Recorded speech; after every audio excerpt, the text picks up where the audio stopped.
مال د خدای د بچي خو موږ ډېر زیات راوړو خو مسله اوس دا ده چې دا جنوري نیمې ته ورسېده میاشت یوه نیمه میاشت به موږ خپل ماشومانان سکولونو ته لیږو بیا به د ماشوم ډېر زیات پیسونه ورکوو هله به ګاډی کوو زموږ به دا توقع وي چې دی به سبا ډاکټر شي انجینیر به شي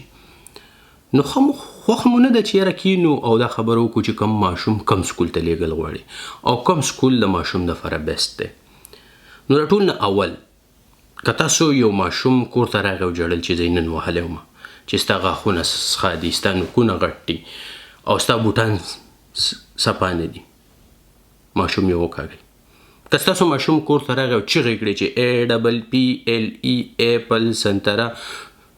2 زا 7 2 5 زا 10 نو که نه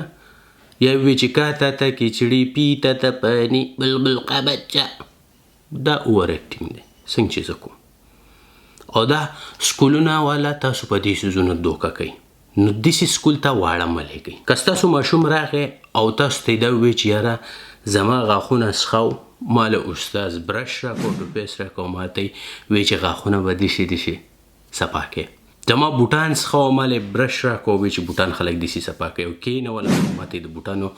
پالش کولو چلو خو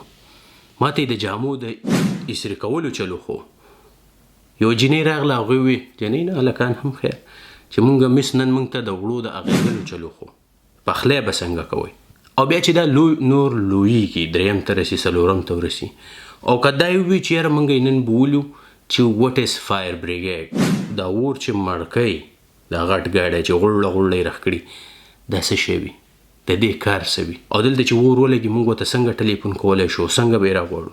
یا یې مونږ د پولیسو تاڼې ته بولو چې پولیس څنګه کار کوي تاسو چې کله پولیسو ته کمپلین وکړئ هغه څنګه په هغې عمل کوي یا یې مونږ بینک ته بولو اول یې بوتلو کاونټر ته لاړو هلته مونږ ټوکن نه واغستو بیا مونږ ته چې لږ انتظار وکړئ بیا مونږ ته یو کس د بل کاونټر نه اواز وکړو چې هلته لاړو زمونږ د هغې ساین وسلې او بیا یې مونږ بل ته ولیږلو کاونټر ته او هلته مونږ خپلې پیسې کیش کړې یا یو جمع کړې د سبق هیڅ کله دا مطلب نه دی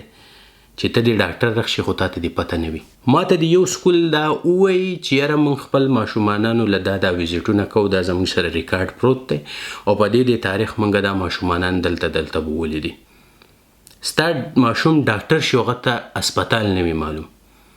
د اسپتال په واردونو کې او په ایمرجنسۍ کې او په ICU کې هغه نه ګرځېدلی خو بس مونږ وله په ذهن کې یو خاکه رخ کړې ده چې ډاکټر معتبر دی بلکل معتبر دی ډېر زیاته سټډي کوي زه احترام کوم خو په 50,000 کې زموږ صرف 1200 کسان ډاکټران کیږي دا نور کدی پولیس ویني چې او یاره پولیسان خدا کار کوي دلته ناست وي او ټلیفون ورته راشي او زر خپل یونیفارم برابر کړي او لاړ شي فایر بریګیډ والا لاړ شي بینک کې داسې وي خو د چا به یو ماشوم به دغه را شوق راچوت شي که نه چې وروره زه به پولیس کېږم فایرمین کېږم به زه به استاذ کېږم خپل ځان چې ته یو کس ماشوم ته ښوونه کې چې د استاذ دومره معتبره دغه ده نو دا د یو سکولونو والا دې هم دغه وکړي ستاسو خپل ټایم دی د سهار د 8 له 2 بجو پورې هم په دې کې به تاسو د ماشوم ته د ژوند د تېرولو طریقې هم ښایي او سبق پوته هم ښایي د میډل پورې د 8 پورې خو د دې کتابونو د ویلو دومره ضرورت هم نشته دومره غټې بستې ورته ورکړي چې یاره دغه بس غریب شاته اوړي زما د خبرې صرف او صرف دغه مقصد دی که تاسو څوک دوکه کوي چې الله ورشه لاړ شه پیس راوړه ستا امتحان دی او سیکنډ ټایم دی او پس ته ماسپښینه به ته سکول کې ایسارېږي دا بلیک میلینګ دی د دې سکول چې کم ټایم دی د دې هم په دقه ټایم کې د ماشوم ته د دې قابل لخ کې چې دی ډاکټر هم شي انجینیر هم شي ساینسدان هم شي پولیس هم شي نو په ماشوم باندې ایکسټرا دغه چې راشي اله دا وکه نه د ماشوم له فری هینډ ورکول غواړي د پیژندل غواړي چې په ده کې دننه پولیس آرټیسټ سینګر چې پکې وي که دوپړیمار وي که ډاکټر وي که ساینسدان وي په دې کې چې کم څیز پټ دی هغه دې ترې راوکاږي نه چې خپل یو سو کارډ زموږ سیسټم چې دی پرې وروتپي او په هغې کې هغه سر ښکته کړی نه بیا د تپوس لایق وي نه دا بل څه تاسو به اوس وایئ چې یاره دی خو هلته ناست دی زمونږ ذهنونه خرابوي موږ ته وایي چې داسې سکولونه داسې سکول به کم ځای میلاوي باچا خان ټرست په نوم چې کوم سکولونه چلیږي که په سوات کې دی که په چارسده کې دی که په پېښور کې دی که په بنو کې دی لاړ شي او د هغې ماشوم چیلنج کوي او ته ما ته راشه وایه یاره د هغې د اتم ټولګي د ماشوم سره زه کېناستم او تا چې کومې خبرې کولې په هغې هغه نه پوهېدو د هغو سالانه میلې کېږي او په هغې کې د هغې ماشومانانو اکټیویټیز تاسو وګورئ تاسو ته زه چیلنج در کوم چې لاړ شئ او د اتم ټولګي ماشوم ته د باچا خان ټرست ماشوم ته کېنئ او که هغه تاسو له پخلی ونه کړو زه جرمانه در کوم ما خپل ماشومانان خپل خویندې وروڼه هم کېنولي دي زما کشر ورور ته وایي راشه پخلی وکړه چې تاسو ته پته ولګي سکول مقصد دا دی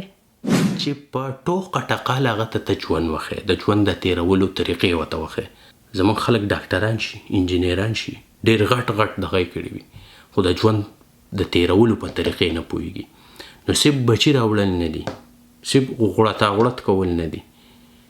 بچي ته انسانیت ښودل یو داسې مقام ورکول چې هغه په هر ځای لیول وي که هغه پولیس وي که چوکیدار وي که ډاکټر وي د هغه خپل عزت وي د هغه د ناستې پاستې د خبرو طریقه داسې وي چې هر سړی ته امپرس وي د ننني ویډیو مقصد دا دی چې 18 کالو ته ماشوم رسي او هغه خود مختاره وي د پیسې د لګولو په طریقه هم پوهېږي د ژوند په طریقه هم پوهېږي هر سره کولی شي مور نصیب دا نه دی پکار چې لور ته اخلی پخلی زده کړي همدغې مور و پلار ته پکار دی چې هلک او جینۍ دواړه عدالت ته هم بوځي تاڼې ته هم بوځي د ژوند په هره لوبه یې وښیي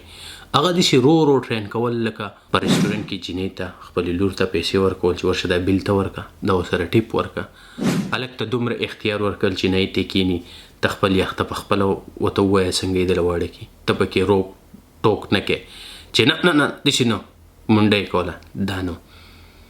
نو دا ډېر یو وسیع ټاپک دی دا به ټوټې کوو او په دې به نورې ډېرې ویډیوګانې راغو تر بلې ویډیو Bembaq